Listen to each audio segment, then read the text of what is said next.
restaurando a nossa identidade em Deus, né? Uma coisa que Satanás é especialista, irmãos, é colocar adesivos na nossa testa, né? O que é isso? O que isso significa? Satanás, ele olha no mundo espiritual e Deus fala assim sobre você. Deus fala assim: eu te escolhi antes da fundação do mundo, né? E aí Satanás coloca um adesivo em você. Você não é escolhido, né? Deus fala sobre você: você é filho. Satanás fala para você: você é órfão, né? Deus fala para você: você vai ter uma família. Satanás coloca um adesivo na sua testa: você foi traído, né? Você é um divorciado. Você nunca vai dar certo com ninguém. Você entende? Satanás sempre vem colocando adesivos que falam o contrário do que Deus fala sobre você. E a questão é: o que tem falado mais alto, né, ao nosso coração? A palavra de Deus ou os adesivos de Satanás? Responda aí para você mesmo. O que tem falado mais alto ao seu coração? A palavra que Deus fala sobre você ou os adesivos que Satanás tenta colar na sua testa? Irmãos, nós precisamos aprender que nós não somos os nossos traumas. Você não é o seu trauma.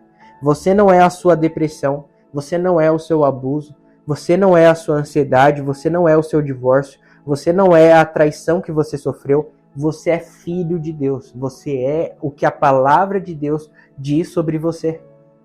Amém? Então a primeira coisa que nós precisamos fazer: restaurar a nossa identidade em Cristo. O que Deus fala sobre você? Quer uma dica prática aqui? Crie hoje, sem demora, né? Crie hoje ou um bloco de notas ou compre um caderno e comece a anotar as promessas de Deus para você. Tudo que Deus falar para você, num devocional, um sonho, alguém libera uma palavra para você, você recebe uma profecia, uma palavra que toca o seu coração, um louvor, escreve. Porque nós estamos vivendo dias onde nós estamos esquecendo fácil as coisas que realmente importam e nós estamos lembrando coisas fúteis, coisas passageiras. E nós precisamos lembrar, irmãos, se tem palavras que nós precisamos lembrar, são as palavras de Deus sobre nós. Então escreva, né? Escreve aí o que Deus fala sobre você. Dia 10/12 de 2023, Deus falou que eu sou filho. Escreve lá: eu sou filho. Né? Deus me falou que eu vou ter uma família. Escreve lá: eu vou ter uma família. Palavras de Deus sobre você. Então a primeira coisa: restaure a sua identidade em Cristo. Comece a trazer à memória o que pode te trazer esperança. Satanás, ele fica te lembrando de coisas que vão roubar a sua esperança. Olha o seu trauma. Olha a sua ferida. Olha a traição. Olha o divórcio. Mas lembra daquele abuso? Lembra daquela traição? É hora de você começar a trazer de volta, trazer à tona realmente o que pode te dar esperança. Amém? Restaure a sua identidade em Deus. Segunda coisa: permita Deus te curar. O diabo não pergunta se você quer ser ferido, mas Deus pergunta se você quer ser curado. Como assim, Kennedy? Você se lembra quando Jesus ia curar alguém? O que ele perguntava? Você quer ser curado? Agora, uma questão, né? Você lendo a Bíblia, ali parece ser óbvio. Jesus está perguntando para o cego: você quer ver? Você quer ser curado? É claro que ele quer ver, mas você precisa entender: cada palavra de Jesus, cada palavra de Deus tem um propósito a mais. Por que Jesus perguntava se o ferido queria ser curado? Você sabe me responder? Vamos lá. Porque ser curado dá mais trabalho do que permanecer doente. Então, é Jesus falando assim: você tem certeza que você quer ser curado? Você vai ter que parar para o cego ali, no contexto, né, de Jesus. O cego ser curado, ele ia ter que parar de pedir esmola, ele ia ter que começar a trabalhar, né? Ele ia ter que parar de depender dos outros e escrever a sua própria história. Ele ia ter que parar de se vitimizar, que ninguém toca nele, que ninguém liga para ele. Agora ele ia ter que realmente assumir a identidade da vida dele. Então, é essa pergunta que Jesus está fazendo para você hoje. Você quer ser curado? Vai mudar a sua vida, vai mudar os seus pensamentos. Você vai ter que mudar o seu lifestyle. Você vai ter que mudar a sua mente, você vai ter que mudar o seu estilo de vida, você vai ter que mudar a forma como você enxerga o mundo, a sua cosmovisão. Por quê? Porque a sua vida vai precisar mudar, você não pode mais viver como ferido. Então, por isso você precisa permitir Deus te curar. É tempo, irmãos, de nós realmente liberarmos o perdão que nós nunca liberamos. É tempo da gente permitir Deus tocar em áreas que nós nunca o permitimos tocar antes. Sabe por quê? Porque a gente estava acomodado em ser ferido, mas agora o Espírito Santo está nos falando: eu estou te chamando para ser curado, mas a sua vida precisa mudar. O seu tempo de oração precisa mudar. O seu tempo na leitura bíblica vai precisar mudar, né? A sua forma de enxergar a vida vai precisar mudar. Você não vai mais poder ficar se vitimizando. Você vai sair desse lugar, porque eu vou transformar a sua vida. Então, talvez você se acomodou com a sua ferida e não permitiu que Deus a transformasse em cicatrizes. Mas hoje o Senhor te pergunta: você quer ser curado? E eu espero que você permita Deus te curar de verdade. Então, se permita ser curado. Permita Deus tocar em áreas que Ele nunca tocou antes. Amém? Outra coisa que nós precisamos fazer é aceitar o chamado de Deus. Né? Você é curado para curar, liberto para libertar, restaurado para restaurar. Deus não te liberta para você ter uma vida acomodada, né? Mas para fazer discípulos. O mandamento, irmãos, a grande comissão é esta: ir de fazer discípulos, indo e fazendo discípulos. Então, você é curado, né? A sua vida precisa mudar. Tem muita coisa para fazer, irmãos. Né? Nós não podemos ficar acomodados. Tem muita coisa para fazer. Então, há áreas que Deus pode te usar para curar uma vida que alguém que está do seu lado jamais vai conseguir tocar. Por quê? Porque é algo específico de Deus com você. É algo que Satanás tentou perverter. Mas Deus transforma essa maldição em bênção hoje. O poder da sua cicatriz é maior do que você pensa, né? Então, essa frase aqui eu vou repetir novamente. O poder da sua cicatriz é maior do que você pensa. Mas se permita ser curado por Deus. Antes da gente continuar, eu sinto aqui da gente fazer uma oração agora. Talvez você realmente se encaixou, né, nesse patamar aqui que eu falei. Você nunca permitiu Deus tocar em certas áreas da sua vida. Você nunca permitiu Deus tocar naquele perdão que você precisava liberar, né? Naquela situação que você precisava permitir que Deus te desse força para resolver. Você sempre se apoiou no vitimismo. Eu não tenho força para isso. Eu ainda não estou preparado para perdoar. Eu ainda não estou preparado para mudar de vida.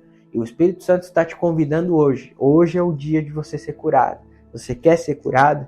Se você quer responder sim ao Senhor, eu gostaria que você fechasse os seus olhos agora e fizesse essa oração aqui, muito perigosa, mas eu tenho certeza que vai valer a pena. Repita assim comigo: Senhor Jesus, eu quero ser curado.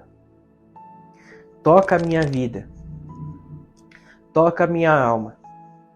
Toca o meu espírito. Toca o meu corpo. Mas me transforma. Me cura. Me restaura. E me liberta. Nesse momento, com seus olhos fechados, eu gostaria que você falasse ao Espírito Santo a área que você está sendo curado. Talvez é um perdão que você está liberando. Talvez é uma pessoa que você está tirando do seu coração. Você carregava essa pessoa com você. Essa pessoa te abusou. Essa pessoa fez um trauma na sua vida. Gerou um trauma na sua vida. Liberou uma palavra. Talvez você está tirando da sua vida situações que estavam tirando o seu sono, tirando a sua paz. Entregue ao Espírito Santo nessa hora.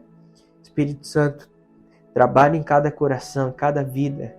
Libere os teus anjos, Pai, em nome de Jesus, para restaurar, para tocar, para curar, em nome de Jesus. Em nome de Jesus, receba o alívio do Espírito Santo. Eu vejo o Espírito Santo tirando pesos da sua vida, das suas costas. Se sinta leve, em nome de Jesus, que você seja curado, restaurado, liberto, em nome de Jesus. Amém. Amém. Glória a Deus. O Senhor está nos curando. Amém, irmãos? O Senhor vem buscar uma noiva plena, uma noiva curada, restaurada. Amém? Eu ouvi uma frase certa vez que faz muito sentido, né? Jesus não é pedófilo. Ele não vem buscar uma criança. Ele vem buscar uma noiva madura. Então é tempo da gente crescer. E crescer custa caro, irmãos. Viver uma vida espiritual, né, madura custa caro. A gente precisa fazer coisas que a gente não quer. A gente precisa renunciar. A gente precisa dizer sim quando a gente quer dizer não. E a gente precisa dizer não quando a gente quer dizer sim. Porque não é sobre a nossa vontade. É sobre a vontade dele. Amém? Então, se permita ser curado por Deus. Em nome de Jesus.